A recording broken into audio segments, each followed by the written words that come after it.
Finally! My spectacular sweet 16th is here!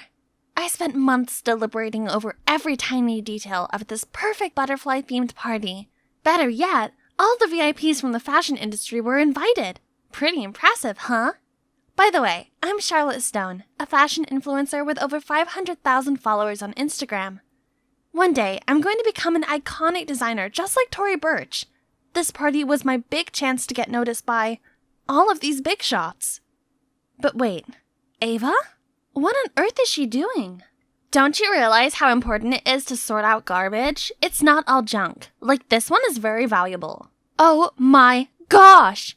Ugh! And now she was replacing the guest napkin with some biodegradable tissue. Suddenly, she's startled and rushed to an incoming guest. Your scarf! Is that real mink fur? You ruthless monster! Oh no, that was Trixie Maxflower, the famous drag queen, who's now strutting off in anger thanks to my sister's outburst. Ava was ruining everything with her hippie ways, and all of my guests were leaving. No, it's all ruined, and it's all her fault. Ugh.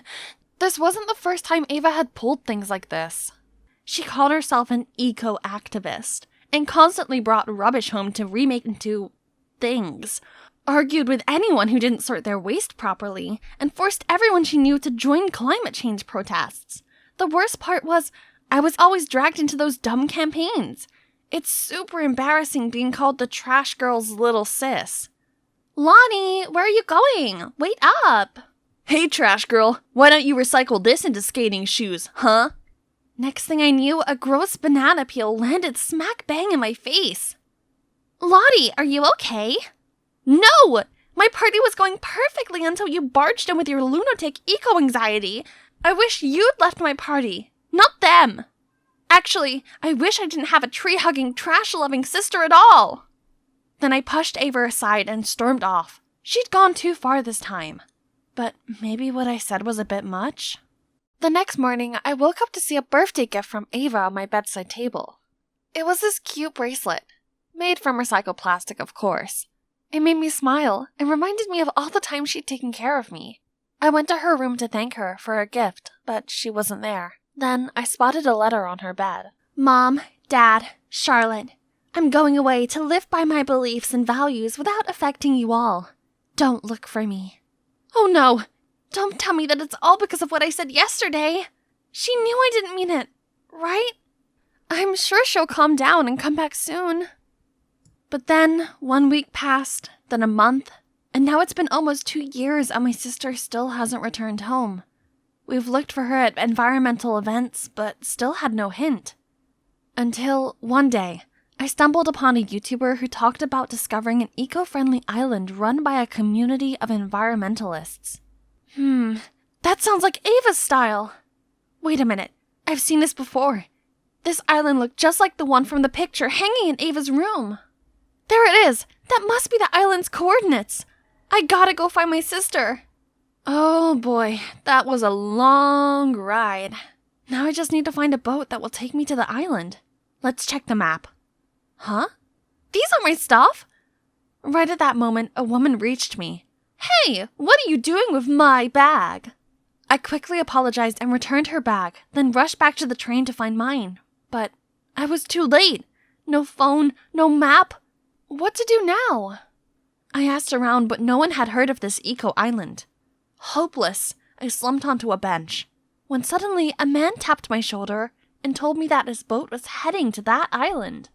I followed him to the harbor, but when I saw the boat, I immediately changed my mind and turned to leave, but the man wouldn't let go of my hand.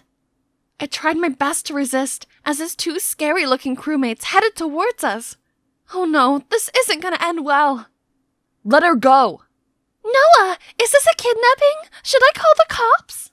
Panicked, the man let go of me, then grumbled and left. I trembled in shock, and it took ages for my heart rate to return to normal. I can't imagine what Ava had to go through out there all this time. Why are you trying so hard to get to the eco-island? It doesn't seem like you're seen. Now that I'd calmed down and looked at this guy properly, ooh, he was cute. And he knew about the island? Turns out he's a former resident and was now taking his sister there. I asked him if he knew anyone named Ava Stone, but he shook his head, saying that most people who came to the island changed their names to start a new life. Okay, so I just have to see for myself if Ava was actually there. However, Noah said he couldn't help, because the island has strict rules concerning newcomers.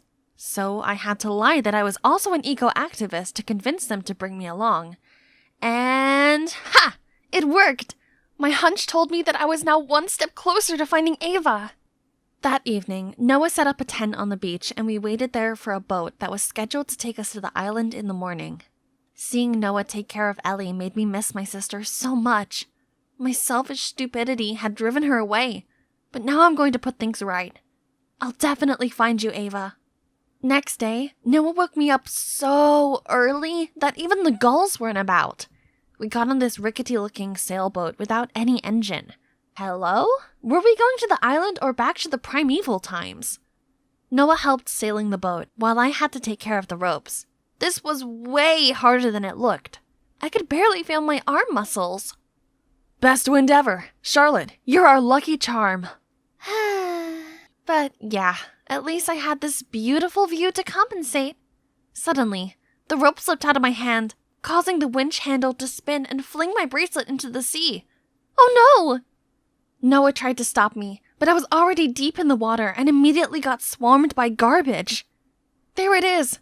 I pushed the trash aside, grabbed the bracelet, and was about to swing back when a fishnet caught my foot. Ah! I'm stuck! While struggling, I saw a dead sea turtle, tangled in plastic bags drifting by. Is it foreshadowing my own fate? Then, I felt a tug on my waist, and suddenly I was rising above the water. Through coughs and splutters for air, I saw Noah. He'd saved me again. How could you be so foolish? You're lucky I reached you in time. No, you're the lucky one who just got yourself a new girlfriend. Me? What's wrong with you? Your actions could have killed yourself and my brother, and all you can think about is flirting? I'm sorry, but that bracelet is really important to me. And I'm serious. What is your type of girl, Noah? Me? Oh, maybe someone mature and brave?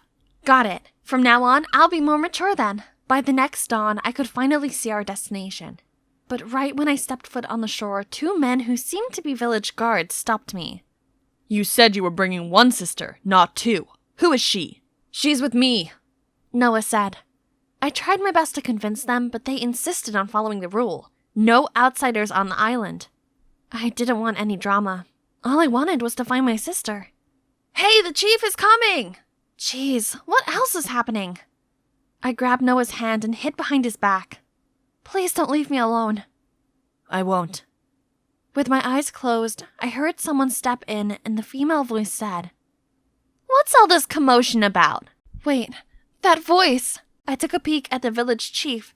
It's Ava! Ava? Is it really you? Charlotte? I found my sister. I rushed to hug her as tight as I could. I've missed you so much. Oh, little Lottie, how did you get here? I've missed you too. I'm so sorry for what I said. It's okay. I've forgotten about it already. Come, let me show you around. Turns out, the day she left home, she gathered like-minded people to come to this island and save its ecosystem. They built this village and a dike to protect the island from rising sea levels. When Ava asked me about my journey here, I told her all about the struggles I had to go through and how Noah had saved me. You like Noah?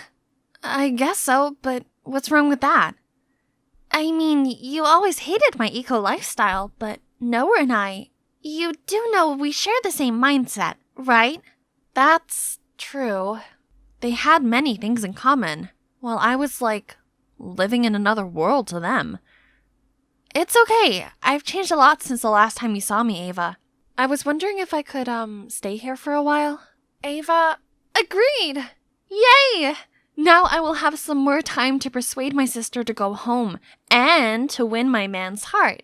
So, as the newest member of the village, the next day I started helping everyone with their tasks, like collecting coconuts, making DIY stuff, and planting corals. I even made use of my fashion sense and came up with stylish designs that were also environmentally friendly. Although Noah was too busy to see my creations, other villagers were very excited about them, and often visited my workshop to try on new clothes. Hey, Sunshine. These designs are top-notch. You're like a tailor goddess. That's Sam, my coworker at the workshop. He seems odd, but he's actually a genius who could create technological devices out of scrapped materials. Each day he gave me a different kind of weird gift. This guy was definitely having a crush on me.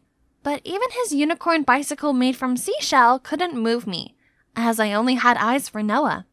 Speaking of Noah, he just walked past my workshop, right on time to show him this new material. I eagerly ran towards him, but stopped as Ava suddenly pulled him toward the hammock, leaned closer, and whispered something in his ear. What? So, when Noah said he preferred mature girls, he meant Ava? But what was my sister thinking? She knew I liked him. After that day, I couldn't concentrate on anything because of those two. Noah started to make excuses to not clean the coral reefs with me. And guess who was behind it all? Ava. Ouch. Great. I accidentally just stepped on the sea urchin. So I was rushed to the medical hut. Ava also came over to ask if I was okay, but I refused to talk to her. Or Noah. The wound swelled up, and I still couldn't walk normally a few days later. Surprisingly, Ellie started being nice and took care of me, and even went spying on Noah and Ava for me. Those two are made for each other. I even saw them secretly kissing a few times. They're the perfect king and queen of this island. Now there is no doubt that they're dating behind my back. How could Ava do this to me? Feeling betrayed, I dragged myself to the workshop. Maybe work can distract me from all this mess in my head. But here I was, stuck with Sam and his cheesy pickup lines. You must be exhausted, 'cause you've been running through my mind all day. Just leave me alone. I stormed out of there, but tripped and fell over. Right then, a hand reached out to help me. It was Ava. Jeez, she's the last person I want to see right now. You don't have to pretend you care about me. You know full well that I like Noah, but you still got with him. Charlotte, what are you talking about? I'm leaving today, and so should everyone in this village. This place is for cowards who ignore the real eco-problems that are happening in the outside world. There, I'd let it all off my chest. But unexpectedly, the villagers came out of the bushes, holding decorations and a birthday cake with my name on it. They were throwing a surprise party for me. Oh no, I didn't mean to. Disheartened by my words, they all left. I guess you saw me with the chief when we were planning your birthday surprise. There is nothing going on between us. I thought you'd grown up, Charlotte. But I was wrong then. God, the guilt I felt right now was killing me. Frustrated and ashamed, I knew I couldn't stay here any longer. I waited until everyone was asleep to sneak to the beach and set sail on a small boat into the stormy night. But I couldn't make it far before a giant wave engulfed me and the boat. This is the end, I guess. But when I opened my eyes, Noah's face appeared in front of me. Did you just save me again? No, the chief did. But where is she? Noah didn't say anything, but just looked glumly out to sea.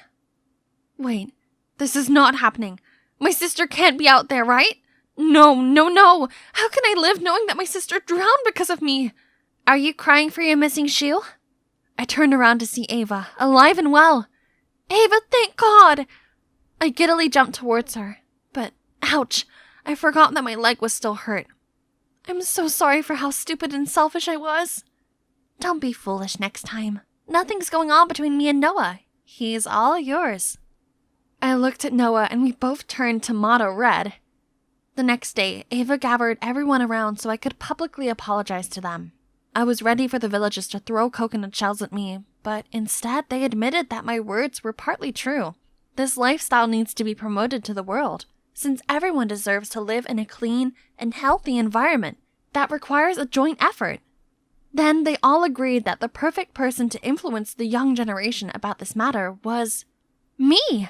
Wow, I didn't expect that, but yes, I'm willing to carry out this meaningful mission. And Noah volunteered to leave the island and go inspire the outside world with me. Only then, Ellie apologized to me and confessed she'd made up the stories about Ava and Noah just to make me give up on flirting with her brother. I thought you'd only cause him trouble, but now I know he likes you a lot. So promise that you'll make life easy for him? I'll try my best, kid. Promise. It's been 5 years since we left the island, and I fulfilled my dream of becoming a famous fashion designer. But most importantly, I was able to make fashion eco-friendly. Pretty cool, right? When the fashion show ended, I went on stage and the crowd went wild with applause. My creative inspiration comes from my dear sister Ava, who's shown me how vital a clean environment is to each and every one of us. I also want to thank Noah, my incredible boyfriend, for his unconditional love and support. Thank you. Thank you, everyone.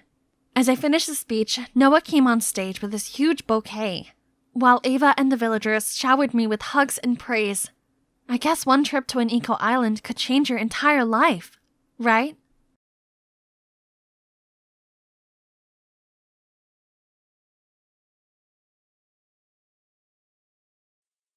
Hey, my name's Kelly, and I'm so excited to start high school. Yes, I get it. Most kids my age feel the same way. But for them, it's all about proms, later curfews, getting their own car, and having a cute boyfriend or girlfriend. Okay, so those things sound great too. But the thing I'm most excited about is joining a cool club. A music one to be exact. You see, since I was little, I had this dream of being part of an awesome club like in Glee.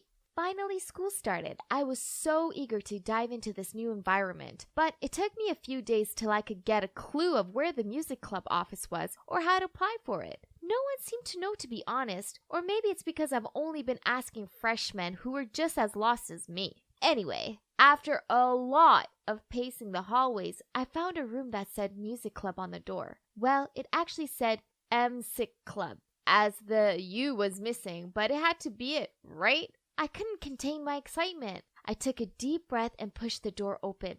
Hello, everyone. What was this? I took one quick scan around the room, as there's not much to look at anyway. There was a rusty guitar in the corner, a dusty drum set, and some rackety old chairs. 3 girls were sitting separately. One girl greeted me shyly, so I went and sat next to her. She said, "Hi, I'm Daisy. I play guitar and sometimes the bass. I learn ballads, you know." Then this one girl who was painting her nails interrupted her. "Ballads are the worst." She rolled her eyes. "But luckily for you guys, I sing a mean pop tune." Daisy turned to me and whispered, "That's Mia, and I'm not really sure if she can really sing though." The only other girl in the room had her headphones in and was dancing weirdly. Daisy told me she was called Jill, and she could kind of play the drums. I looked around the room of misfits once again, and I'm not gonna lie, I was really disappointed. This wasn't what I imagined. I told myself it was okay, and that more kids might join up later on in the term. I mean, it wasn't the easiest club to find, so it might take some time. That's all. Besides, this was my chance to claim leadership here. So, without wasting any time, I gathered them all up for a little discussion. Then I started with introducing myself. "Hey guys, I'm Kelly. I started play organ since 8. I've been trying to learn to compose songs too." There was not much reaction except for Daisy's shy claps. I then continued, "So, we should have a team leader, right guys? Let's cast our votes. Everyone will have a minute to talk about why they should be the leader." Daisy nodded her head, Mia rolled her eyes and mouthed, "Whatever." And Jill, well, she still had her headphones on, so I took the lead. Okay, so I'll start then. "I think as the president of this club, I will..." Mia cut my words. "Fine, you're it, whatever. Who else votes for Kelsey? Hands up." I started saying, my name is Kel." Mia raised her hand and then shook it out so her nails could dry. Jill raised her hand even though I don't think she actually knew what she was voting for. And Daisy raised hers while shyly adding, "I think you'll be a great leader, Kelly. I'm too shy anyway, so you'll have my full support." Well, okay, that was easy, so I'm a club president now. That will look so good on my portfolio. Now, I will bring back this club from oblivion. We will revive it. I'll have my own high school musical. I was actually excited. As soon as I got home, I went through my song list and picked out some good ones. Then I texted the girls to bring their instruments in the following day. But then at practice, all my dreams came crashing down. Daisy was right. Mia's singing voice was terrible. But she couldn't play an instrument, so I had to let her take center stage, which she loved, as she clearly liked the spotlight. But then Jill folded her arms and refused to play. She can't stand there. She's covering me entirely. The drum is the soul of the song. Duh. I should be center. This annoyed Mia and they started bickering. I left them to it and went over to Daisy. Please tell me you can sing, can you? We gotta do something. Mia couldn't be the only vocalist. We'll be doomed. Daisy looked stunned. She shook her head continuously. No, I can't do that. It's already such a big challenge for me to play in public. I can't sing. I tried convincing her that she could sing backing vocals with me, and she'd be fine. In the end, she agreed, but only if she could wear a mask on stage. What? Fine, I shouted. Fine. Guys, Daisy, it's okay. You can put a mask on while performing until whenever you feel comfortable. And you two, no need to fight. I'm sure the stage is big enough for you both to be in the spotlight. This is just a practice session. No one is here to see you. Just put up with it for a bit. Then when we're on stage, we'll figure it out. They all mellowed down a bit, thankfully. Geez, talk about draining. So, over the next few weeks, we got to work, and OMG, what a clash of personalities. I felt like I was the glue holding us all together, and it was so exhausting. Mia wanted to practice in the morning, but Jill wanted to meet in the afternoon, so I suggested doing a morning one day and an afternoon the next practice day. Then there was a song choice. Mia and Daisy were keen on a Taylor Swift song, but Jill tried to rock it up and made it sound awful. I compromised by letting her have a drum solo in the middle of it. They were hard work, but the strange thing is, I was actually beginning to like them all. Mia gave us all style tips and even let me borrow her lip gloss. Jill always recommended us some really interesting Netflix series to watch. Daisy made us homemade snacks to munch on during practice while I helped them out with their homework. Besides all the bickering, there were definitely friendships blossoming there. The problem is our band sucked. We'd only performed twice during break time at the school basketball game, but no one even noticed us, not while the dance team was performing. They were so in sync, and this one kid could do the splits. I mean, how could we compete with that? Then finally, the prom came. This was our big shot. We prepared a lot and practiced hard for it. We even went picking out prom dresses together, thinking about how glorious we would all look on stage performing in these gorgeous dresses. Before our performance was the dance team's, so we couldn't set up our instruments beforehand since they said they would be in their way. So as soon as they finished, we had to rush on stage with our instruments. Trust me, this is not as easy as it sounds, especially when all of us, well, apart from Jill, were in long puffy dresses. Talking about Jill, she chose to wear this cape instead, and it kept on getting tangled up and messing her rhythm. Daisy was distracted by the lights, so she messed up all the notes, and me, while I was playing, suddenly my keyboard stand collapsed. I guess due to being in a rush, it wasn't properly set up earlier. I had to improvise and immediately sat down to continue to play, and then Mia was too into it and sang off-key while dancing, which made her out of breath. It was a literal disaster. Seriously, it was so bad the baffled crowd gave a mixture of chuckles and amazed gasps. This is not how I envisioned it to go. Afterward, we walked in silence back to the music room to drop off our instruments. Then Jill said, "I told you the prom dresses were a bad idea. Not only did you sound awful, but you look stupid too." Mia was fuming as she replied, "Says the girl in the stupid cape. Since when has the Count Dracula look ever been good?" Jill said, "At least I have talent. You're tone deaf." "I am not. It's not my fault I have terrible backing singers." "Yeah, right, Mia. Was that what you call singing? All you did was dance and scream. This ain't a nightclub." Mia fought back. "My fault? What did I do? It's all because all you played so awful, so I had to try my best to stir up the crowd. And you," she turned to me, "were you on stage to chill? Who on earth sits while performing?" "Me? Now you're blaming me? You were the one who set up the keyboard stand for me. It's because you didn't do it properly. Lucky for you, my keyboard is still okay." "Never mind, guys. Let's not. Hey, you guys should have taken care of your own instruments. Don't blame me. Even if I sang off key, it was because you guys played terribly." "Who chose this song? It was too hard for us." Okay, let's stop blaming each other and focus on figuring out how to improve ourselves, or else I doubt that the school will let us perform in any event ever again. Again? Isn't this enough to call it a day? This stupid club shouldn't even exist. I'm out of here. I quit. Me too. What a waste of time. Bye, losers. Ditto, sorry, Kelly, but I can't do this anymore. I could only stand there and shout as they walked through the door. Guys, are you kidding me right now? Guys! Okay then, just leave. To hell with this club. My Glee Club dreams were over. Yet I just stayed there wondering what I was meant to do now. This was the worst day ever. But it was okay. I joined another club. Maybe the dance club. I mean, I couldn't dance all that well, but I could learn, couldn't I? The Monday after, we all went to the club room to grab our stuff. The four of us didn't say a word to each other. It was super frosty. Then out of nowhere, this guy stepped in. Well, not just any guy. Cole Henderson, the hottest boy in freshman year. At first, I thought he was lost, but then he said, "Hey guys, is this the room for music club?" How long is this gonna take? So much for taking care of me. Lex, starting today, I'm locking your phone and laptop away. Cruel! Isn't one leg cast enough punishment? Excuse me, you don't deserve to have a say in this. If you hadn't bought our daughter that death trap motorbike in the first place, she'd still be intact. Yeah, sorry for making sure she doesn't grow up boring like her mom. Yeah, another lecture on how irresponsible I was eventually turned into a quarrel between mom and dad instead. They stopped only when mom needed to leave for her business trip in Egypt. I'm done arguing with you. I have a flight to catch. I've got my eye on you, young lady. All the way from Egypt? That's kinda hard. Well, at least Dad's here, so I won't be by myself.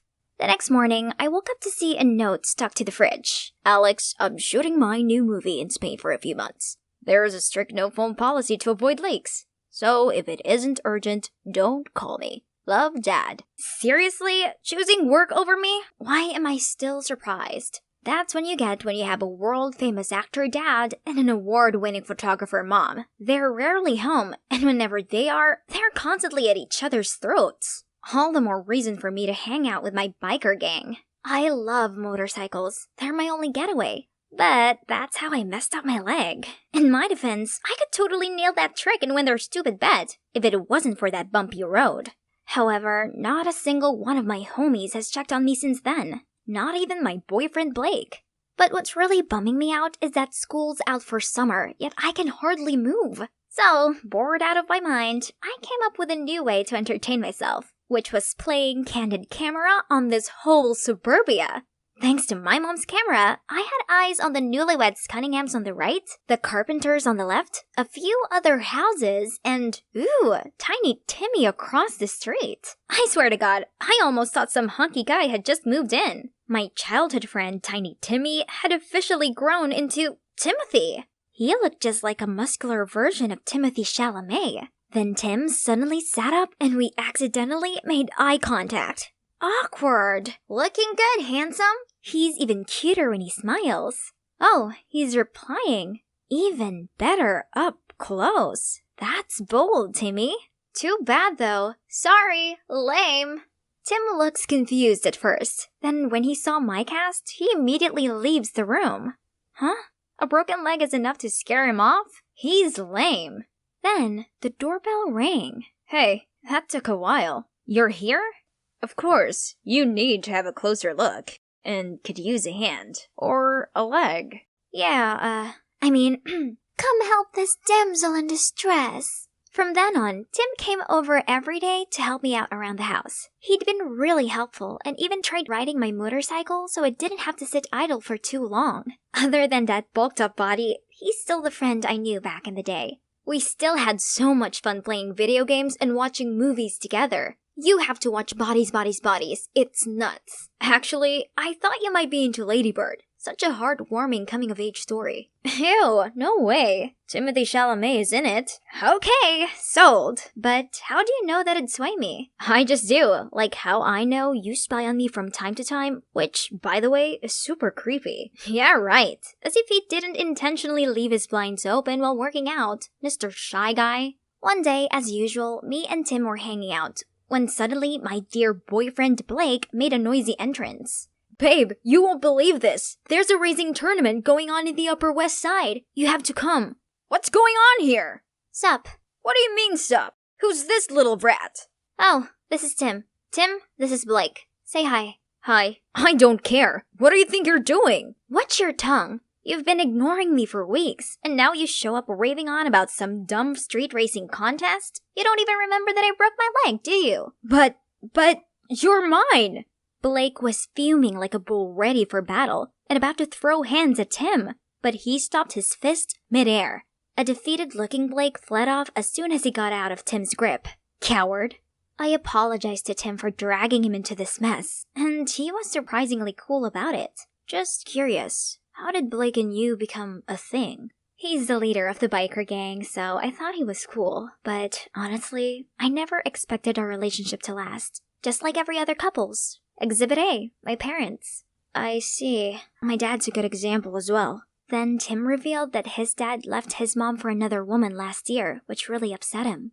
I could relate so much to his situation.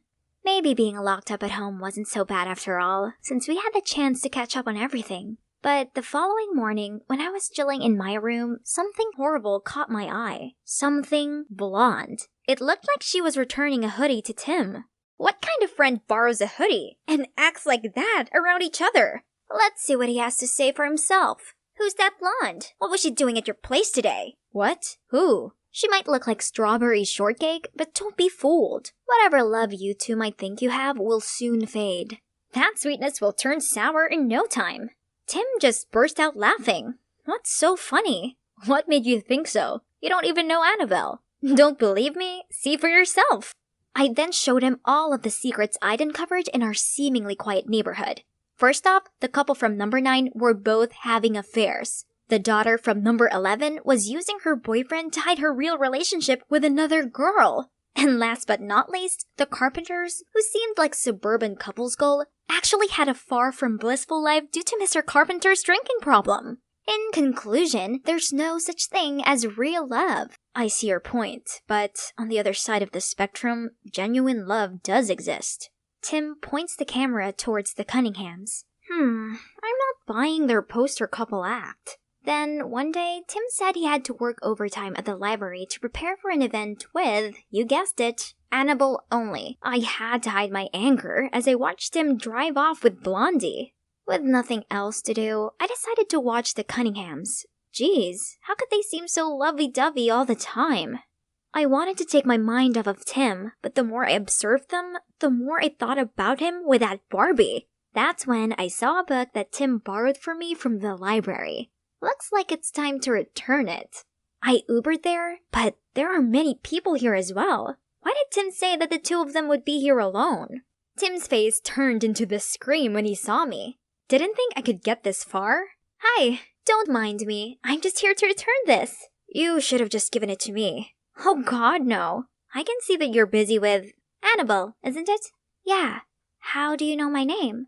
Oh, let's see. You remind me of that creepy doll who's also an absolute nightmare. Tim then immediately dragged me away. See? He's caring for me, not you, Annie.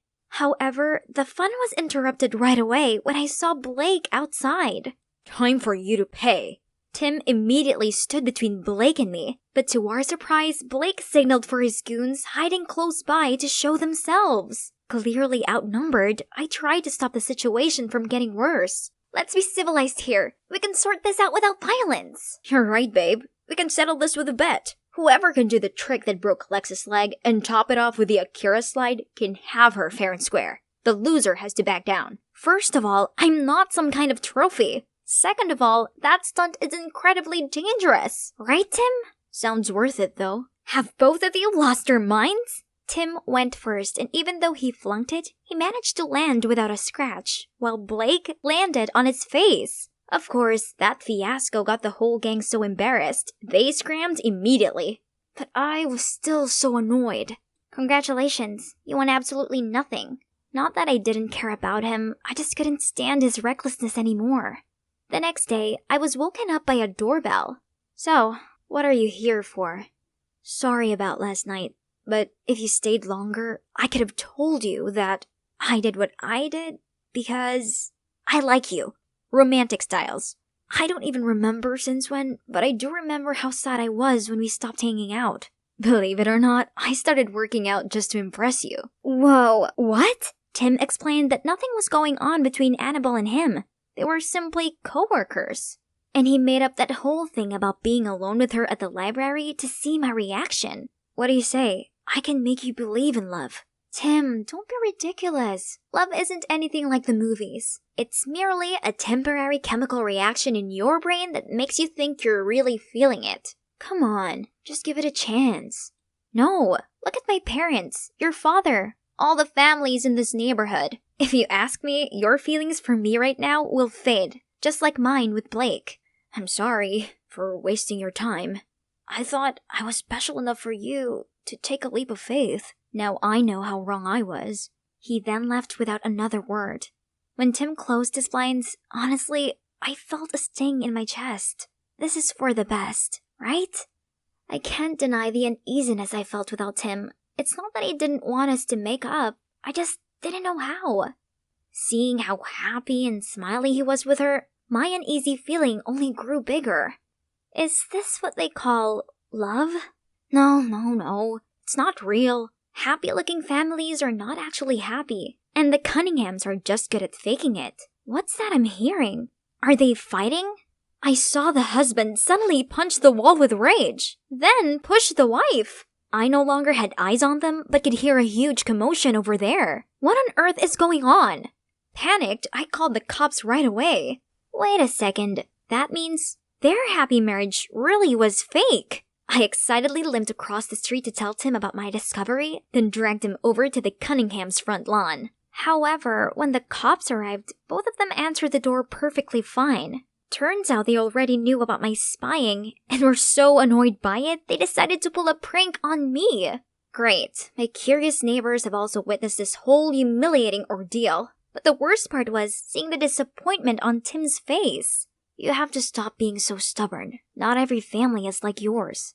I couldn't say a word, not even when the cops gave me a warning. That night, I tossed and turned as Tim's words wiggled around my mind. Suddenly, something caught my attention. It's from Tim's house. Some flashlights were moving around. I tried calling Tim, but he didn't answer. Of course, he'd be in deep sleep by now. Calling the cops was useless because of that very recent embarrassing incident. That's it. I'm doing it myself. Out there on Tim's front lawn, my heart was beating like crazy. Thieves! Thieves! The startled thieves turned around, so I blared the air horn, then shouted, "Freeze! Stay where you are! Hands over your heads!" But obviously, I, a teenager with one working leg, never actually expected any criminal to stand still. They quickly got a hold of me, and right when I thought my life was over, Get away from her! Tim, thank goodness! Other neighbors also came and stopped the thieves. Tim called the cops, and this time they reported to the scene ASAP. Phew, that was insane.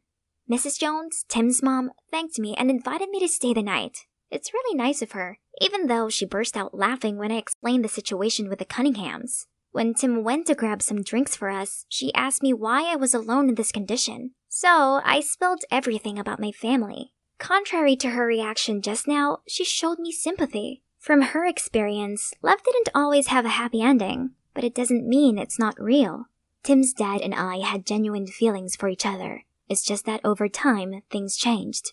We're open to accept this and be honest with each other. That's what real love is. I wouldn't change a thing, and I would still fall crazily in love with him, despite knowing we would eventually break up. Because that's how I got Tim, the second real love of my life. Her words hit different. Maybe I'd given love a bad name. You're right, love is not at fault, and Tim is so lucky to have a loving mom like you. Meanwhile, my parents don't just hate each other, they put it all on me too. Bet you, even tonight's incident won't make them care. I see where you're coming from, but why don't you just give it a try? Their reactions might surprise you. So I called them up, and guess what? They both sounded concerned on the phone and said they'd come home as soon as they could. See, I told you so. It's all right now. Timmy, please show Lex where she'll be sleeping. That was really brave of you. Being all heroic out there despite your whole situation. I wouldn't have risked my life if it wasn't for what? I'm all ears. For you. I'm sorry I overreacted. The thought of becoming a boring old couple who hate each other bugged me. But then I realized if we were together, we wouldn't have to be that. We could be like the Cunninghams. That doesn't sound too bad now, does it? I guess not. Next morning, I woke up to my parents' call. They actually kept their promise this time. My mom explained that she thought Dad was home to take care of me, while Dad absent-mindedly assumed Mom only left in a fit of anger and was going to return soon. So they really do care about me. They just have a terrible way of showing it. They stayed together, thinking it would be best for me. But the unending tension and bickering was eating us all up from the inside. This incident opened their eyes, so they agreed to have a peaceful divorce while still looking after me together. I'm finally free from the cast, but I actually feel even more liberated than before. Is this the power of my newfound belief in love? Is it because I've realized that love was around me all along? I'm not sure myself, but who cares? Alex and Timothy signing off.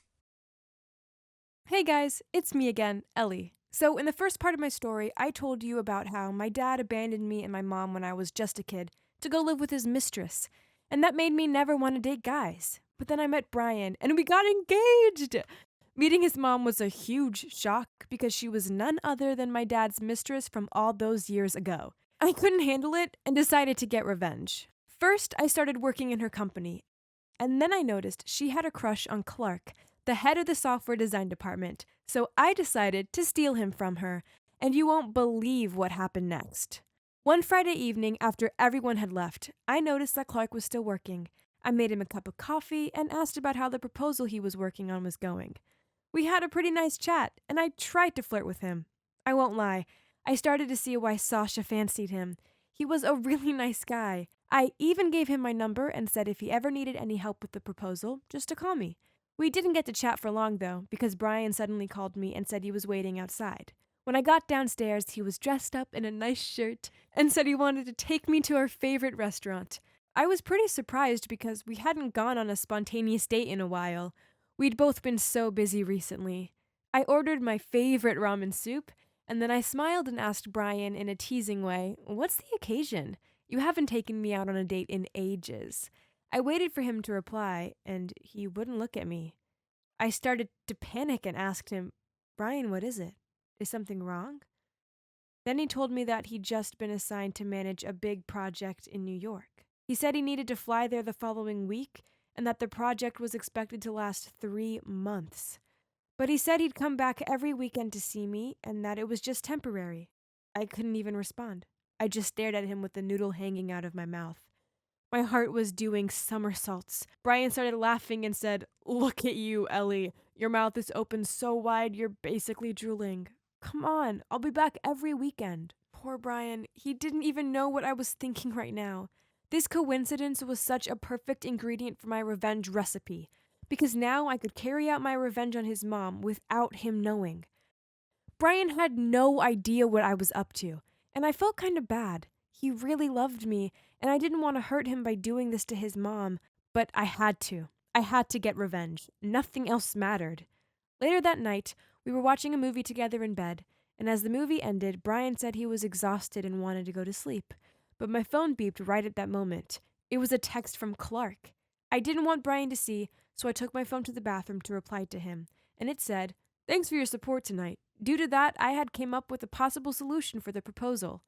For the rest of the night, while Brian slept sweetly next to me, Clark and I texted back and forth all night.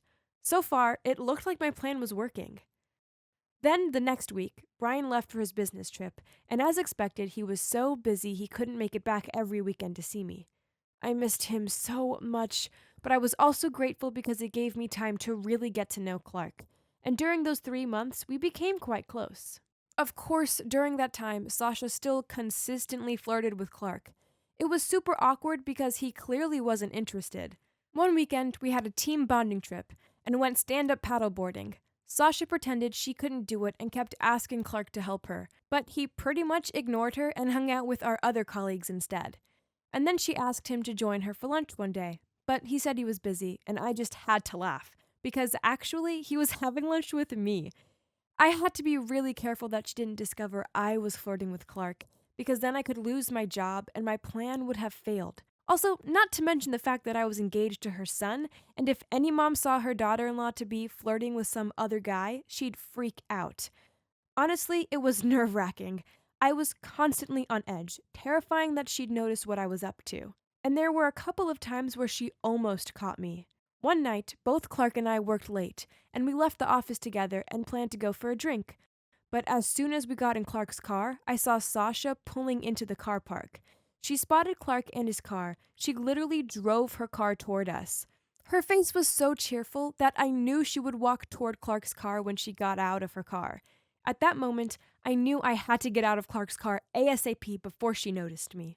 I excused Clark that I'd left my phone upstairs, and before Clark could have any responses, I got out of his car and ran as fast as I could. Just only when I safely hid behind a big pillar did I stop to breathe and realize that my heart almost exploded from fear. From that time, I was more careful with Sasha, but it was so hard. A day when I was making a move to Clark in his office, I sat close to him and gave him an affectionate look. And someone knocked on the door. I abruptly got off Clark because I thought that was Brian's mom again. I breathed a sigh of relief when realizing it was only Clark's secretary, yet my heart was still beating very rapidly. It was all worth it, though. After 2 months of flirting with him, he confessed to me that he liked me. When I read the text from him, I was so happy I actually squealed. I'd done it. Now for part 2 of my plan. I was going to use Clark to find out exactly how I could make Sasha's company collapse into a million little pieces. So, when Clark asked me to be his girlfriend, I agreed, but on one condition, that we kept it a secret. Clark agreed to this because he knew there would be lots of troubles if Sasha found out. And honestly, Clark treated me so nicely, even nicer than Brian did. He showered me in gifts, and he really listened to me. Anytime I told him I liked something, he remembered and would surprise me with it the next time I saw him. At work, we had to keep things on the down low, but every morning I'd find a handwritten love note in the drawer of my desk. It really made me feel guilty because it was clear Clark liked me a lot, and there I was, just using him for revenge. The company was about to release the new app they'd been working on for the past year, and it was expected to make the company gain a huge market share and beat all its competitors, including my old company.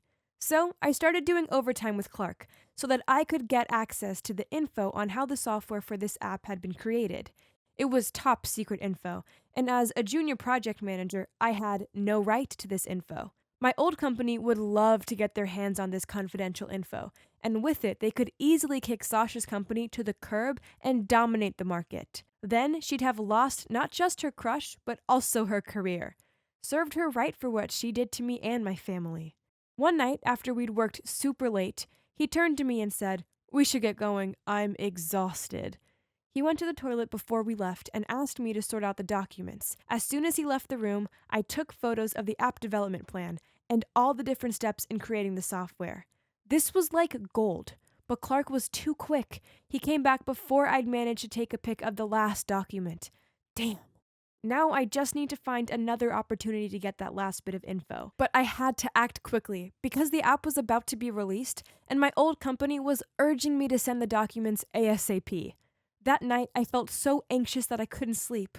What was I playing at? I mean, sure, I wanted to get revenge on Sasha. She deserved it. But this would crush Brian, who I really did love. And then what about Clark? He liked me so much and had no clue that I was just using him. He'd be devastated if he found out.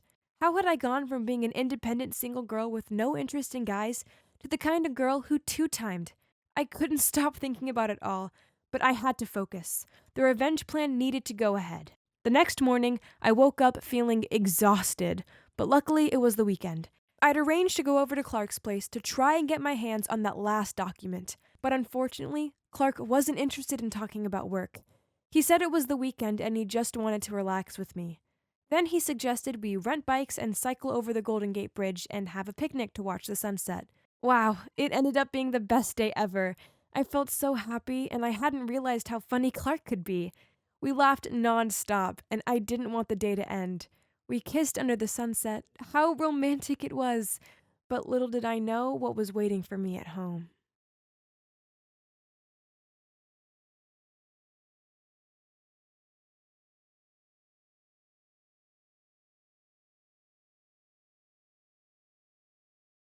Hi, I'm Olive, and at the young age of just 23, I've decided I'm totally done with love. Why, you ask? Well, because all men are jerks, liars, and fraudsters. They're like magpies. They're always looking for something new and shiny to come along. So, your boyfriend is different? Yeah, whatever. I've heard it all before. I've believed it all before too. Trust me. But as much as it sucks to hear that all guys are the same, I'll tell you why. It all began back in high school when I had a massive crush on this boy called Xavier. He was so dreamy, handsome, and talented. We bonded over our love for music, and we were in the same school choir together. Every musician has a muse, right? I believed that I was Xavier's only muse and no one could replace me. In my eyes, he could do nothing wrong. Being around him filled me with butterflies, and I couldn't wait to go to college with him and share my life with him. But then I caught him in the music room kissing some other girl. I felt so broken and ran off. I just didn't understand how a boy who I thought cared about me could hurt me so badly. I turned into a zombie version of myself. I could barely eat anything, and I refused to go to school as there's no way I could face seeing him with her. In the end, my mom was so concerned about me that she let me change schools. The problem was that it might have been a new school, but it was still full of jerky guys. I started dating this boy called Justin, but then he broke up with me for my friend Rosie. I had to endure sitting alone in the canteen and watching them feed each other yogurt. Gross. I thought that going to college would change my bad luck with guys and that they'd be more grown up about relationships. But no, turns out my first college boyfriend, Thomas, was two-timing me the whole time. I was clearly a magnet for bad guys, so I decided to use it to my advantage. In fact, their bad behavior is so predictable that I've managed to build a career on it. So after I graduated from college with a degree in business administration, I convinced my family to lend me money so I could open up my love trap business. Do you want to find out if your boyfriend's loyal or not? Well, my business can help with that. Hire me, and I can tell you if you're wasting your time with that charming guy or if he's one in a zillion. This isn't an investigation service or your regular kind of honey trap company. No. Instead, I help my clients determine if their partner is faithful or not, even before he actually has an affair with someone. Why waste your time and effort with a man who has a wandering eye? It's simple, really. If your partner likes tall brunettes, I'll send a beautiful girl fitting this description over to the place he'll be at. Naturally, I have different service packages to choose from to suit all budgets. For instance, level 1 is a brief encounter in a chosen location, while level 3 ups the stakes. Trust me, few guys can resist a super sexy woman. If your boyfriend passed our challenges, congratulations. But if he didn't, then we'd have pictures, videos, and messages to back it up. Of course, my client's discretion was the utmost importance to me. So, if questioned, then my girls would deny being hired, and who by? And they'd never go beyond the limits or allow themselves to develop feelings for the guy. As crazy as it sounds, I was doing really well with this job. Business was booming, and although seeing my clients burst into tears when I handed them pictures of their guy flirting with one of my girls wasn't fun, exposing a cheater made me feel satisfied. Then everything changed when Amy showed up at my office. She seemed like any normal client at first. She loved her boyfriend, but she just wasn't fully sure if she could trust him. A normal, boring case. At least, I thought it was until I opened up the folder with the information about her boyfriend. There, staring back at me, was a picture of Xavier. Whoa, I wasn't expecting that. Still, I kept my cool, smiled sweetly at Amy, and said, "Leave it to me." As if I was going to turn down this job and a large sum of money just because I had history with Xavier. Amy didn't know that, and she didn't need to. I'd send another girl along, catch him out, then voila. Amy would see what a jerk he was.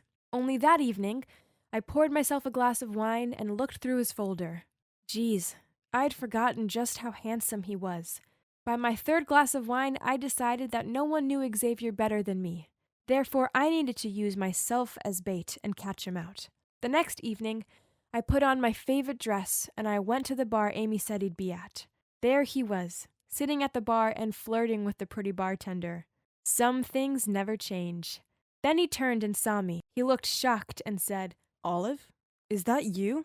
"Oh, hi, Xavier," I smiled bitterly. "The last time I saw you, weren't you having fun with your new muse in the music room?" He looked confused and said he didn't understand what I was talking about. So I gave him a refresher. I thought he'd be ashamed that I caught him out as a cheater, but then he responded, "No, you've got the wrong idea. We were just practicing for the school play when she tried to kiss me all of the sudden. I bet you didn't stay until the next moment to see me push her away and tell her I already had my girlfriend. You're my one and only Olive, my muse." Suddenly, I felt so stupid that I didn't ask him directly that day and just ran away without a word. If I had, then I could have had my dream life with him and never had to experience those jerk guys. As I looked into his dreamy eyes, I realized that I still loved him, and I knew he loved me too. That Amy girl wasn't right for him. So when he asked me to go back to a hotel room with him, I didn't think twice about saying yes. After that, we started dating, and it felt good being able to trust a guy again. He was always spoiling me with romantic weekend trips and taking me out to expensive restaurants. But then one night, when I was with him at a hotel, and he was out of the room, his phone beeped, and I saw a message from Amy pop up. So when he returned, I used this as my chance to ask him, "Who's Amy?" He touched my hand and told me that she was just some silly girl he was pretending to date so her father's company would hire him for a big job. He promised that after his business contract ended, he wouldn't talk to her again. I'd failed to trust Xavier once before, and I wasn't about to do it again. Also, I need to help him with his business. So when Amy came to my office, I put on a smile and said, "Congrats, Xavier's one of the good guys." "Is that right?" She raised an eyebrow. Then she threw a pile of photos on the table between us. There were pictures of me and Xavier at the bar, at the mall, on our recent short trip away, and in a hotel foyer. Talk about a shocker. It turns out Amy wasn't as naive as I thought she was. She scowled at me and said, "Does your place even have rules for going to hotels with the customer's boyfriend to challenge him? Prepare yourself to go to courts, fraudsters." She left, leaving me trembling with fear. I was about to lose my business, and it was all my own fault. But at least I still had Xavier, the love of my life, right? I called him up in tears and expected him to comfort me. Instead, he yelled out, "You ruined it all, you loser! How dare you let Amy know about your embarrassing affair? Do you really think I'd leave a good girl like Amy for someone awful like you? Prepare for the trial, since my testimony will put you at a disadvantage." Now, I have a ruined career and a dented pride. I'm tired and exhausted, and the last remaining belief in love I had has been lost forever. But worse still, I don't trust myself. I hate the fact that I fell for Xavier's charms not once, but twice. But if I manage to get through this lawsuit without losing everything, then I want to start a new business. I don't want to be bitter forever. Instead, I want to do something with my life. Something that doesn't involve love, heartbreak, or anything in between, as I'm keeping my heart a no-go zone from now on.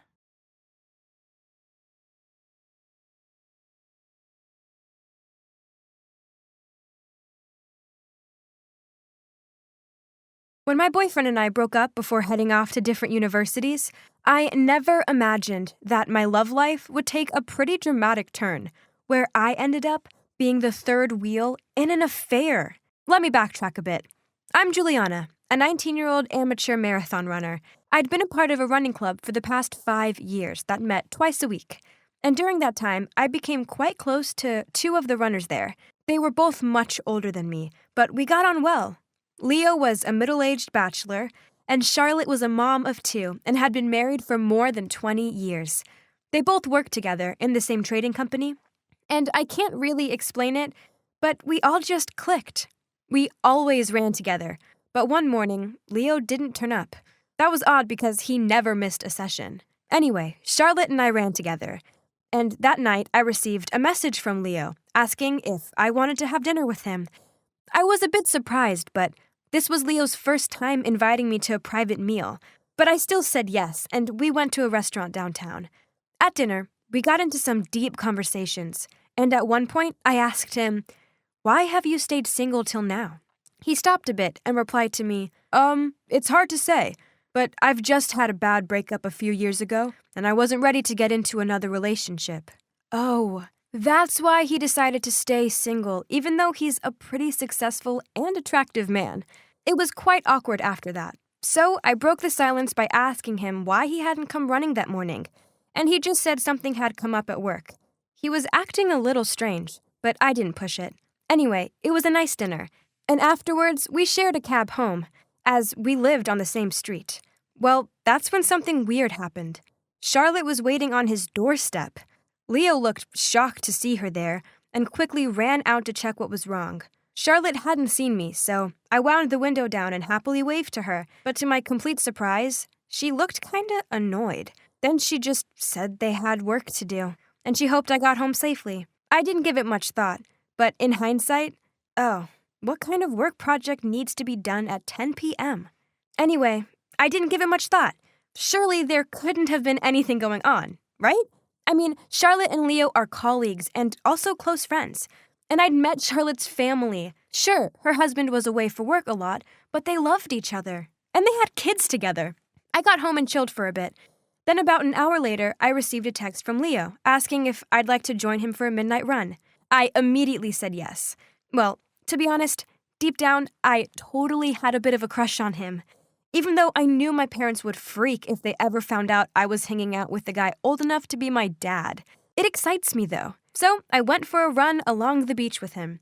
And afterwards, we got some takeaway food and sat on the sand, listening to the waves and watching the stars. I guess we were both high off adrenaline, and also it was such a romantic setting with all the city lights reflected on the water. So we got into a really deep conversation about relationships and what we want from love. Then one thing led to another, and we started kissing. We ended up spending the whole night on the beach and even watched the sunrise. When I got home, I couldn't stop smiling. But then I saw I had 5 missed calls from Charlotte. I quickly called her back, thinking something must have happened. But when she picked up, she just said, "Where were you last night?" I told her I was on a run, and she said, "With who?" So I said, "With Leo? Why?" And she just said, "Oh, I was just curious. He wasn't answering my calls." Then we hung up. How strange, I thought. Anyway, that night, Leo asked me if I wanted to have dinner together again. And of course I said yes. I was dying to know if last night had just been a one-night makeout sesh, or if it could mean something more. When I saw him, I said to him, "Leo, sorry about last night. I got carried away, and I'm like half your age. I shouldn't have done that." Oh, I don't know what I was thinking. I expected him to say it was okay, and that he enjoyed it like I did. But instead, he said, "Yeah, let's just pretend that nothing happened." I felt so awkward after that, but I couldn't deny my feelings for him. After that, we got even closer, though.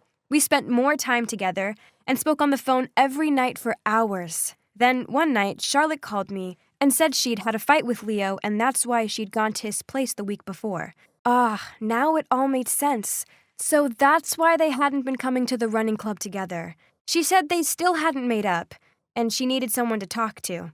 She sounded upset, but wouldn't tell me what the fight was about. Then she asked if we could meet up, although it was quite awkward. I had to tell her I was actually going to the theater with Leo. Leo and I both love going to the theater, and that night we had tickets to see Shakespeare in the park.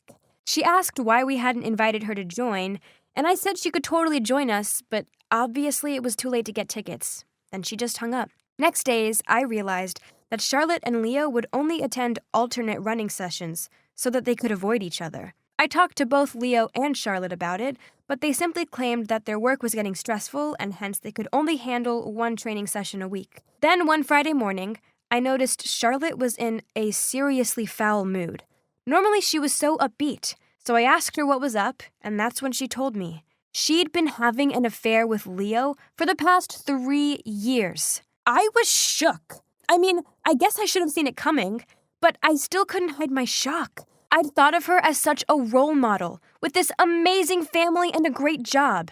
And yet, here she was, nothing but a cheat. And with Leo, the guy I was seeing. Oh my God, what kind of mess had I got involved in? Charlotte begged me to keep it a secret, but I couldn't even speak. I was in complete denial. If she knew what Leo and I had been up to, and yet, why did it matter? She was the one having an affair, not me. I continued to see Leo, and one time he even invited me over to watch a movie at his place. And we made out again. It was amazing. But at the same time, I had Charlotte calling me every night for moral support, which made things really weird. For the next month or so, Leo and I kept meeting up, and I loved it. But I knew that if Charlotte found out, she'd kill me. It was such a dilemma. Then one night, she called me and said, "If you're my friend, Juliana, you'll stop seeing Leo. Please, I'm begging you." I couldn't believe it. How did she know? Sorry, Charlotte. How did you find out? She said it was a woman's sixth sense, and that she'd known ever since the night when I'd been in the cab with him. Plus, she said it was obvious that I'd had a crush on him for a while. All right, but why do you care if I'm still with Leo? You're married. He's single. He can do whatever he wants, I said to her. Then she said, "Please, for my sanity, please stop seeing him. I'm jealous, okay? It hurts to know you're together. Plus, he's not a good guy." Well, that did it. I wasn't going to break the sisters before misters rule, so I stopped seeing Leo. I couldn't hurt Charlotte like that, even though she was actually the one hurting her whole family by having this affair. Not seeing Leo made me miss him so much, but I told myself I had to keep my word to Charlotte. And yet, you won't believe what happened next. Charlotte started seeing Leo again. I was so angry. She'd asked me to stop seeing him and had even said he wasn't a good guy. All so she could have him to herself again? What kind of married woman does that? Honestly, I was raging. One morning after running, I marched over to her and said, "Do you not have any self-respect? What about your poor husband?" Charlotte went bright red and said, "I'm trying my best. I know you're right, and I should respect myself and my husband more. You know what? From now on, I will keep my distance from Leo, just like you. Trust me." Okay, so at least she had the decency to say that. And I hoped she could do exactly what she said. After that, I decided to take a break out of this complicated 3-person relationship and tried to forget about Leo. I avoided him at the running club, and he avoided me too. Charlotte told me she'd spoken to him about dating me and how inappropriate it was for him to date someone as young as me. So maybe that's why the feeling was mutual. And he avoided me too. After all, it's better that way. He was way too old for me anyway. Plus, I was heading off to university. So it was all for the best. About Charlotte, after I confronted her, we actually became closer. And even now that I'm at university, she still calls me sometimes to ask how I'm doing. I asked her about Leo, and you won't believe it, but apparently Leo is now dating someone. Okay, I guess that's better for everyone. Although I sometimes wonder, if they break up, will he start up his affair with Charlotte again?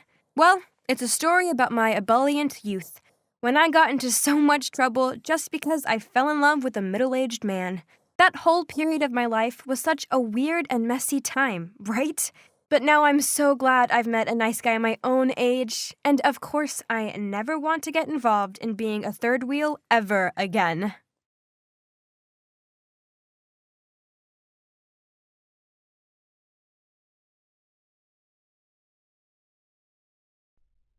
This was like a dream come true. That gorgeous man in front of me is Ethan. My crush since I was just 14. Back then, Ethan was my dad's business partner. So he'd often come over to our house for dinner. For years, I adored him in secret. But now, at 19, I could finally be honest about my feelings. So when I ran into him by chance in the grocery store, I felt like it was meant to be. He invited me for a drink in the cafe nearby, and we instantly hit it off. We started dating, and now we're an official couple. There's just one thing that worries me. Ethan is recently divorced and has a 10-year-old daughter, Clarice, who he has full-time. While daydreaming, I couldn't hide away from the thought of being someone's stepmom. Oh my, I didn't want to become a mom yet. Don't worry, Clarice is a cute kid. I just know you two will get along. Clarice gave me a devious smile the moment she saw me. Another fish got hooked. Huh? Hey, that's not the right manner. Apologize, now! Ethan immediately said. Clarice let out a loud, ugh, then reluctantly apologized. Great! When has it ever been easy to be friends with a naughty 10-year-old girl? I understand this better than most, as I have a little sister. She's either giving me a headache or crazing at me for candy, and I could tell that Clarice was gonna be no different. One day, Ethan called me in a panic, saying he had an urgent business trip. They informed me at the very last minute. I didn't have time to find a babysitter. can you help me take care of Clarice for a few days? What? I've only just met the girl, and now I have to mind her for a few days? I still didn't know what to say when Ethan continued. I'll make it up to you after this. And then, the next thing I knew, Clarice was at my front door. Oh gosh, somebody help me! Well, you know those girls that age, like my little sister? I kept pouring out while Mike just smiled and slightly shook his head. I have to make her like me to win over Ethan. So, lovely Mike, can you please come hang out with us? Seriously? Please? Aren't you good with the ladies? Fine. You know I can't say no to you. I took Clarice to a theme park. She frowned the moment she saw Mike. Who's this? I don't like strangers. I smiled and said, This is Mike. He's really cool and I don't care. Cindy, what kind of situation did you drag me into? Man, I had to ask myself that question. This wasn't what I envisioned it to be. The outing turned into a competition between them. Clarice challenged Mike to play game after game with her until she won. In the end, they played with the water guns, and I knew for sure Mike let her win. But as soon as he let go of his water gun, Clarice squirted water all over him, leaving him completely drenched. Oops. What on earth is this? That's the price for the loser. Okay, Cindy, that's enough. Have fun. And he stormed off. Oh no, what have I done to him? I stood there dumbfounded, staring at Clarice. Okay, so it was kind of funny, but I couldn't laugh at my poor friend. I want ice cream. Clarice grinned, then skipped away. Ice cream. A girl after my own heart. On the way home, we talked so much about her fave show, The Babysitter's Club, and how Stacy is her favorite character. Maybe the day wasn't so bad after all. A few days later, Ethan returned, and I was really excited to see him. Thank you so much for taking care of Clarice. Meanwhile, I noticed Clarice was slowly backing out, with an awkward look on her face. I thought she'd be as happy as me to see him, but it didn't seem that way. Darling, are you okay? Are you sick? I'm okay. I need to go to my room. After that, at dinner, the question, "Are you sick?" was raised no less than 10 times, and it made me feel sick too. I said I'm not sick, and I don't want to see a doctor. Ethan, I think Clarice is fine, so maybe stop asking her. Hearing that, Ethan seemed uncomfortable and turned away. Weird. What was wrong with them? Maybe this was just something they did. Whatever it is, I wasn't enjoying this heavy atmosphere. The next day after lunch, Clarice was helping me clean the table while Ethan was packing to go on his next trip. She insisted on washing the dishes while I said goodbye to Ethan. We were hugging in the doorway when suddenly I heard a loud scream coming from the kitchen. Ethan and I both rushed in there and saw Clarice crying as she gripped her hand. Ethan frantically asked, "What happened?" while I quickly searched for a first aid kit. I was washing the dishes, but I accidentally cut my hand. Cindy, I'm sorry. I wasn't being careful. Please don't punish me. What? What was she talking about? Ethan seemed to have the same question as me. Cindy always makes me do the chores. She told me if I do them badly, I can't have dinner. Huh? Why was she saying things that weren't true? Turning pale with shock, I muttered out, "No, that's not true. I don't want to stay here. Dad, let me go home." Clarice interrupted me as she was crying harder. "I'm so sorry, but I have to go now. I don't even know if you're lying or not." "How can you say that to me?" Clarice shouted. "You monster!" Then she ran upstairs. I stood there not knowing what to do. My brain couldn't process what just happened. Ethan looked at me and sighed. Why didn't he say anything? He didn't honestly think I was capable of doing that. Did he? I decided I needed to confront Clarice about this. So I went up to her room and calmly said, "Clarice, why did you say that?" You forced me to do all the chores. What? How can you lie like that? I never do such a thing. Oh, but are people gonna believe you or a poor little girl? Oh my God. There was me, thinking she was a sweet kid, when in actual fact, she was the complete opposite. I rushed outside and, shaking, I pulled my phone out. I called Mike and told him everything. "Oh boy, that kid is complicated. Maybe she doesn't want you to be with her dad. But even so, what she did was weird. I think you should stay away from them." But how to? I couldn't just run away. Besides, Ethan was on his trip, again, and I was in charge of her. So I kept my distance, no more talking or having fun. But it seemed that Clarice had other ideas. I was watching TV in the living room when Clarice appeared and pulled my shirt. Cindy, I want you to play video games with me. The more silent I was, the harder she pulled. "No, Clarice, I'm not in the mood," I shouted. "Go play by yourself." Then I walked off. A few minutes later, Cass, a senior student, came over to give me some documents. We sat down and had some iced tea. Then suddenly, bam! And a cry. Oh no! Cass and I rushed to the noise. Clarice had fallen down the stairs in the basement and was surrounded by the laundry basket and dirty clothes. Cass quickly ran down there and helped her up. "Are you okay? What happened?"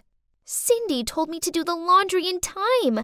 The basket was so full, so I slipped. No, no, no!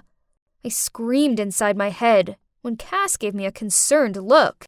"Cass, please, I'll explain later. Can you please leave?" "Why?"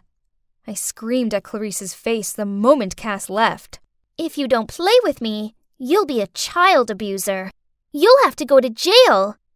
Ugh, this is driving me crazy.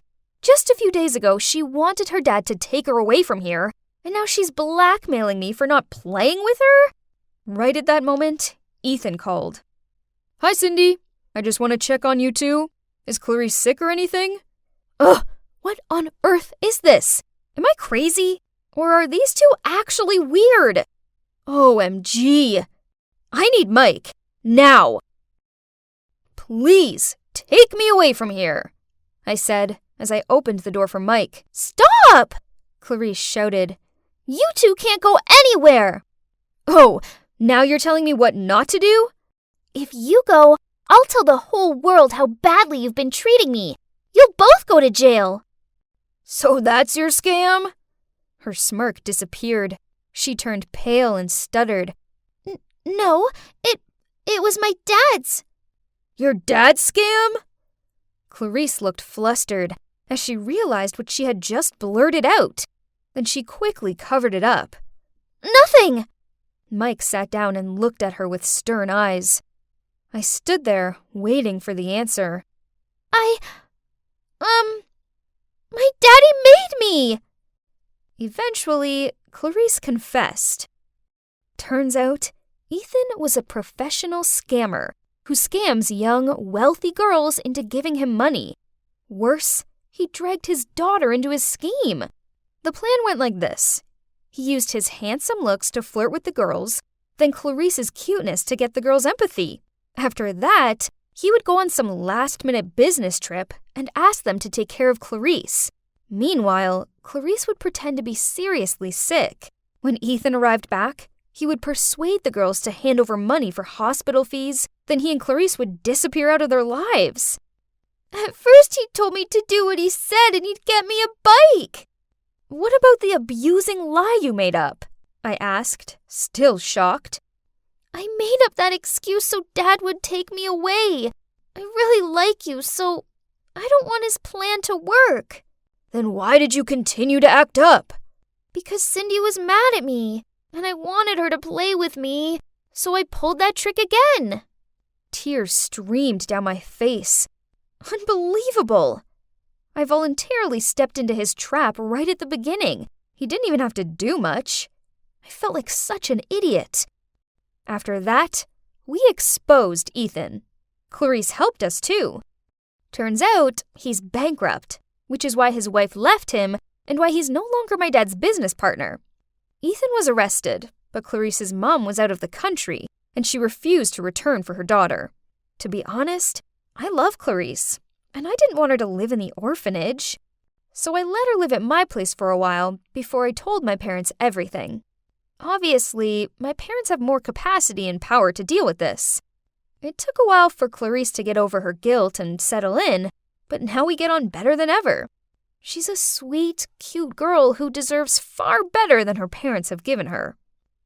Then one day, I came back home from college to find Clarice placing some roses on the dining table, which was already romantically set up with candles and steak. Cindy, you're back!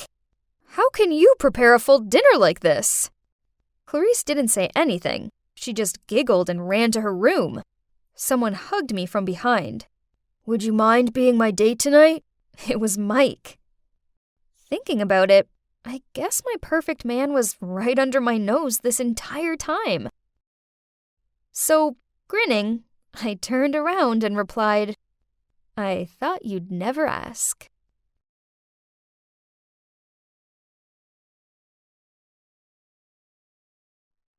Hey, it's me, Kat. I'm back to fill you in on the next part of my drama-filled life. So, me and my mom have never got on that well. She hates my tomboy ways and wishes I was a girl. So when her new fiancé Max moved in with his Barbie doll daughter Taylor, well, my mom instantly loved her more than me.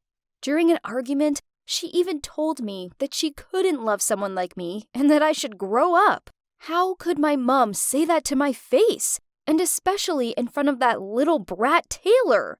I was so angry that I shut myself in my room that night and skipped dinner. But then, around 3 a.m., my stomach wouldn't quit growling, so I snuck down to the kitchen, and surprise, surprise, there was no leftover food for me at all.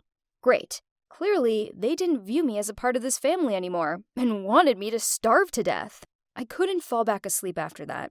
So as soon as the sun came up, I called my best friend Harry up early. He answered the phone half asleep. What? I told him to rise and shine, as I needed saving from my nightmare of a home life. Oh, and I also told him to bring food. He muttered out yeah, fine. At least leaving early meant I wouldn't have to face Mom and Taylor. As soon as I got into Harry's car, he threw me a sandwich and asked what was wrong. And I told him how Taylor's basically Nightmare Barbie. He grinned at me. Yeah? What'd she do? Steal all your food? Trust him to make a joke out of my distress. Anyways, I told him everything that had happened while munching on the sandwich. He replied, Come on, Kat. Like you're gonna let some 16-year-old get the better of you? How about I come over after school and suss out the situation? I'll fight off this kid for you. I jokingly replied, Okay, I guess that might help keep the peace, as for some reason my mom seems to like you. So Harry came around, and naturally, my mom was all over him, telling him how handsome he is and demanding he stay for dinner. Talk about cringe. Then I had to listen to Mom telling him how she didn't understand me and how he should talk some sense into me. Hello? I was still in the room. Then Taylor arrived home all shiny-haired and girly. I swear my mom's face lit up just by seeing her. And worse still, so did Harry's. Ugh! Oh, Harry, have you met Taylor? Kat's sister. She goes to the same school as you guys. Hi, Taylor. I've definitely seen you around, but I didn't know you were Kat's sister.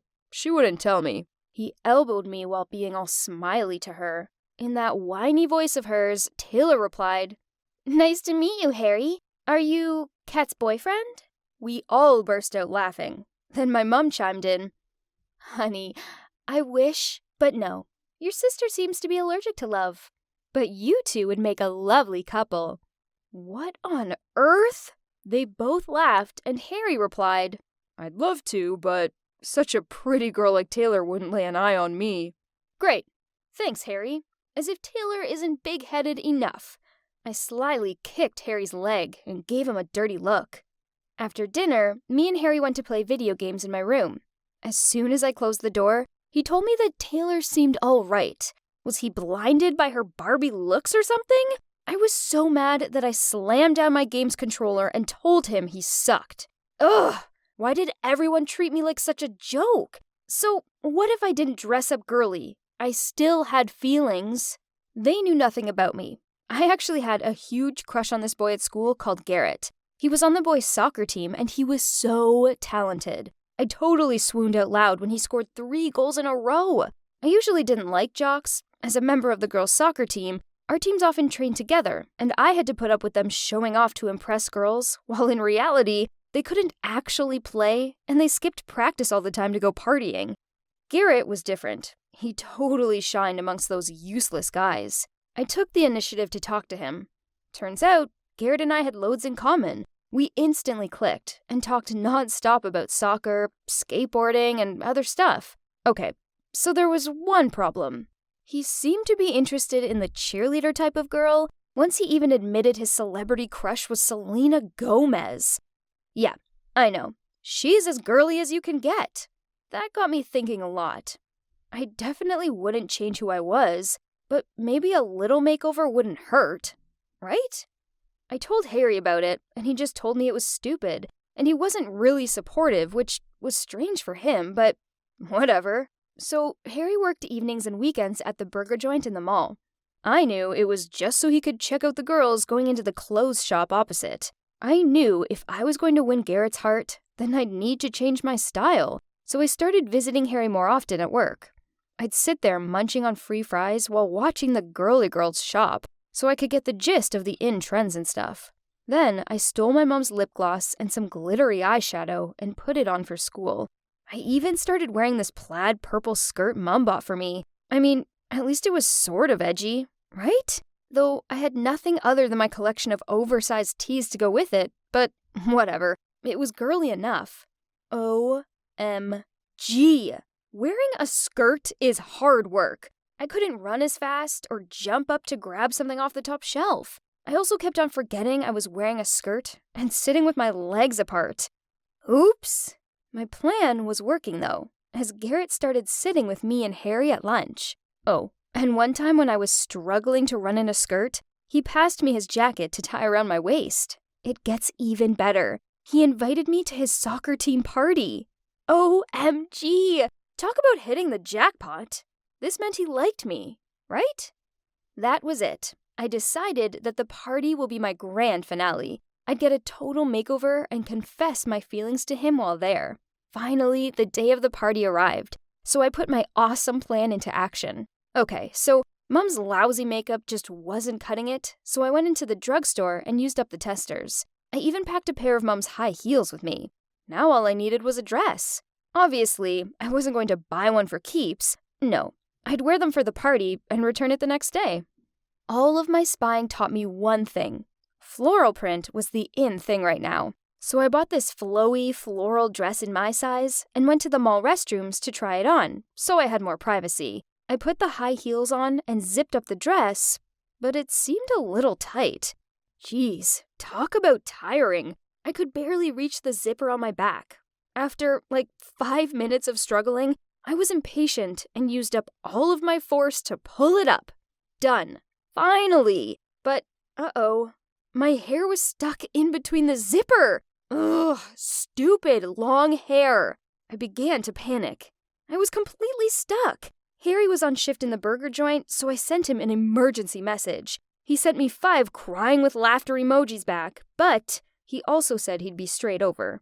I couldn't expect him to come into the girls' restrooms, so I had to try and walk out into the mall foyer. My hair was stuck, so I had my face up to the sky, and every step was shaky due to the high heels. My 2 arms went straight out to navigate since I couldn't properly see the way. I must have looked like a zombie. People were whispering and laughing. It flustered me, and I tripped. The laughters were even louder now, and I couldn't even get up. I laid there in a weird position, feeling so helpless as anger and embarrassment filled me up. Thank God I heard a familiar voice. Kat? Are you okay? Harry to the rescue. Finally. He shooed everyone away. took the heels off my feet, and helped me get up. Then he said, "Oh my God, Kat, what have you done? Seriously, why are you making a fool of yourself just because of some jock? You've lost yourself, Kat." He kept on grumbling as he tried to fix the zipper. Great, as if I wasn't already miserable enough. He was treating me just like my mom did. I was so angry, I pushed him out of my way as soon as he was done with the zipper, then stomped off. I was so mad. I washed all of the makeup off my face, changed back to my normal clothes, and went home. No more party or whatever. I was done. As soon as I reached home, I ran straight to my room and saw a brand new dress on my bed. What? I never wanted to see one of those evil things again. I grabbed the dress and stormed downstairs and started screaming at Mom. "I won't wear this. I hate it. I will never be like Little Miss Perfect Taylor, so please stop." I expected Mom to yell back, but to my surprise, she didn't. She told me that Harry had messaged her telling her what had happened. Oh my God, Harry, you snitch! I pulled out my phone and was about to dial the number to yell at him. Mom stopped me and continued. "He's worried about you, honey, so he asked me to help you out. I saw this dress in a shop the other day and bought it for you to wear to my wedding, but I think today is a special occasion too. Put it on and go tell that boy you like him." Mom hugged me. Wow, talk about an emotional roller coaster. I was so touched and embarrassed about my thoughts and actions, so I agreed to let Mom help me curl my hair and apply my makeup, and I wore the dress she bought. I actually looked pretty cute, not gonna lie. She looked so happy and wished me good luck as I walked out of the house in ballet pumps, not high heels. Those things are evil. The party wasn't till later, so I texted Garrett and told him to meet me at the coffee shop around the corner. Everything was set. There's only one last step left.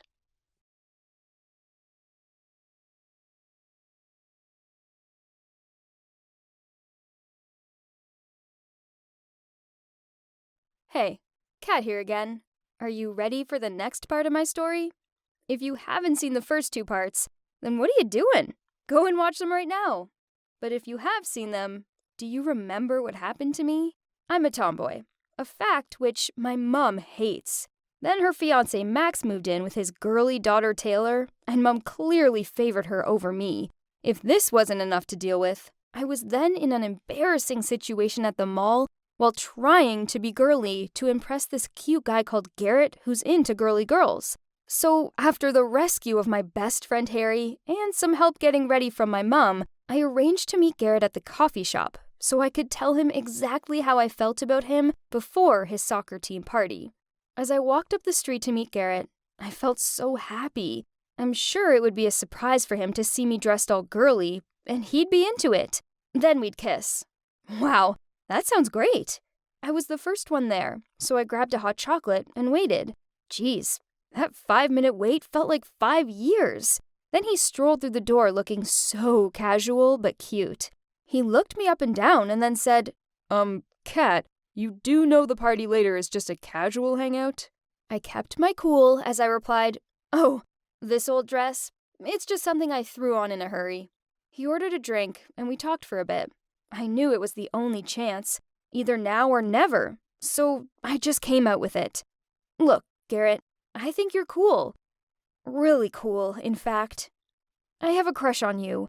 No, I think I like you a lot." He looked a little flustered, but surely this was totally normal, as he was just digesting my words, right? After a few minutes of silence, he gave me an awkward look as he said, "Kat, I think you're great, but you're not my type. I just see you as one of the boys." I'm not his type? And he just sees me as a boy? I sat there completely heartbroken. Each word he said felt like a sharp knife stabbing into my little heart. I immediately stood up and asked him, "What, you don't think I'm a girl? I'm in a dress, for goodness sake. If I'm not girly enough for you, then who is?" He seemed a bit confused by my question, then reluctantly replied, I'm into gentle girls who need me to protect. Like Taylor, for example." she's your sister, right? Could you help me and Taylor become a couple? What? Not only did he have the cheek to publicly reject me, but now he was admitting to me that he liked that Barbie doll? I yelled at him. You have to be kidding me. Out of all the girls in the world, you like Taylor? Then I stormed out of there, relieved that I'd worn ballet pumps over evil high heels. I arrived home to the smell of freshly baked scones. Then I saw my mom and Taylor baking together in the kitchen. I wasn't in the mood for cooking with Barbie hour, so I slammed the door shut and stomped up to my room. My mom appeared and shouted up the stairs to me, "Hey, honey, how was your date? Why are you back so early?" Seriously, it was pretty clear from my door slamming that it hadn't gone well. Why did she feel the need to humiliate me in front of Taylor, of all people? Get real, Mom. I'm clearly upset. But then, what do you know? You only care about your shiny new daughter, Taylor. I ran into my room to change out of that damn dress I was wearing. Then I threw it down the stairs at her and yelled out, "It's your dress, so take it back, and play dress-ups with her instead." My mom looked hurt, and at first, I felt a little bad. But then she shouted back, "Why can't you just act like a normal girl and grow up? If you stopped being so selfish and made an effort with your appearance, your date might have gone better." Then Taylor continued, "Don't be too much for Mom. She means well. If that boy doesn't like you, then that's your issue, not hers." What the hell? How dare this nobody blame me? And why was she calling my mom Mom? I didn't call Max Dad. Ugh, she was the worst person in the world. I hated her. I wanted her to go back to Barbie Land and never come back. I stormed out of the house and took the bus to my dad's house. I tried to hold back my emotions so that I wouldn't burst into tears, but honestly, I had nothing. Garrett had brutally rejected me in favor of Taylor. I was still in a mood with Harry, and Mom had made it clear I was an embarrassment to her. The worst part was Harry had been right. I had lost myself. I was not myself anymore. I showed up at Dad's, and as soon as he opened the door, I burst into tears and hugged him. I told him everything and begged him to let me live with him. Dad tried to analyze everything for me. After a while, I calmed down and realized that, okay, maybe I was a bit sassy with Mom. Then Dad said, "Actually, Kat, there's something I wanted to tell you. I really still love your mom and want you to help me get back with her." Whoa! I wasn't expecting that, but I was totally down for helping him. Goodbye to Barbie Taylor and hello to a proper family. Dad allowed me to stay for the night to let the tension between Mom and me calm down. His apartment was on the small side, so I had to sleep on the couch. But I didn't mind, as it meant I could stay up watching movies all night without Mom moaning at me that I needed my beauty sleep. I arrived home the next day to Mom and Max cleaning the house together. They were laughing and joking around and, yeah, okay, they looked really happy together. But Dad deserved this happiness more, right? I greeted both of them, but only Max replied. My mother ignored me like I was invisible. She must have still been mad at me. So all this tension wasn't a part of my get Dad back with Mom plan. So before I left for school, I walked up to Mom, said sorry, then kissed her on the cheek. Cheesy, but worth it. Then, as I was rummaging through my locker at school, I felt someone pat me on the shoulder. I turned around to see that it was Harry. "Kat, I'm sorry," he said. I turned around and continued to look through my locker. I'd forgiven him already, but I wanted to make him sweat a bit first. "Come on, Kat. I won't be able to study if I know you're mad at me, and my grades will suffer." I laughed and said, "Take me out for ice cream after school, and I may consider forgiving you." "I think I can manage that." He smiled at me. After school, we went to the ice cream shop nearby. My mood was so good, and I told Harry all about my plan to get Dad back with Mom. He wasn't so sure about it, but regardless of this, he promised to have my back. So, I had an ally, and the plan to heal my parents' feelings officially began. First, I invited Dad over for dinner. Mom wasn't overly impressed, but she couldn't say no. After all, he was my dad. During the meal, I went on about past stories, such as the time we all went on vacation together for my 7th birthday, and Dad lost his swimming trunks in the sea. My parents and Max just laughed, but I could make out the annoyed look on Taylor's face. After the meal, we watched TV together, and Taylor volunteered to make drinks for everyone. Then she brought out 5 glasses of orange juice. Dad took a large sip of his, then immediately spit it out all over his clothes and rushed to the toilet. Turns out she'd put mustard in my dad's glass, but neither Max nor Mom said anything about it. Damn little Taylor. Then one night, when I knew that Mom and Max were going on a private date, I deliberately hid Max's key. By the time they found them in the plant pot 2 hours later, they'd missed their time slot. Talk about success. Another day, my mom suggested going on a picnic, so I immediately called Harry and my dad and invited them to join. Then, while we were in the park waiting for Harry to show up, I saw Garrett walking over, hand in hand, with Taylor. Talk about awkward. Garrett couldn't even meet my eye, and I just wanted the ground to swallow me up. Mom asked them how long they'd been together. She said 2 weeks, so I did the math. OMG. That meant they got together on the day I confessed my feelings towards him. Whatever. I was so over Garrett. Although I have to admit, I was relieved when I saw Harry walking over with a basket full of my favorite foods. Taylor kept asking Garrett to feed her. Ew.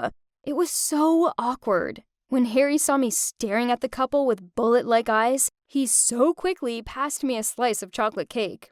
A while later, I asked Harry to help me take some photos. Then I quickly dragged Dad and Mom to take family pictures. I could see Dad was enjoying standing next to her, and I heard him tell her that she looked beautiful. Good one, Dad. Only Taylor wasn't having any of it. She immediately led Max over and pushed me out of the way so he could stand next to Mom. I stood next to Taylor, and before Harry counted to 3, I flipped Taylor's hair and deliberately stood over her. She glared at me. But I'm on top of the world, sucker! Anyway, I felt so good after that picnic, and I even thought that the day when Dad returned home would be soon. But a few days later during dinner, Mom and Max went on about what starters they wanted at their wedding. What? She still wanted to marry Max? So what about my dad? I immediately showed my annoyance, skipped my half-eaten meal, and stormed up to my room. I sat in my room, looked back at the picnic photos, and thought about my next plan. Then I heard a knock on the door. It was Max. "Kat, I have something important to tell you," he said with a sad voice. Uh-oh, this couldn't be good. Could it?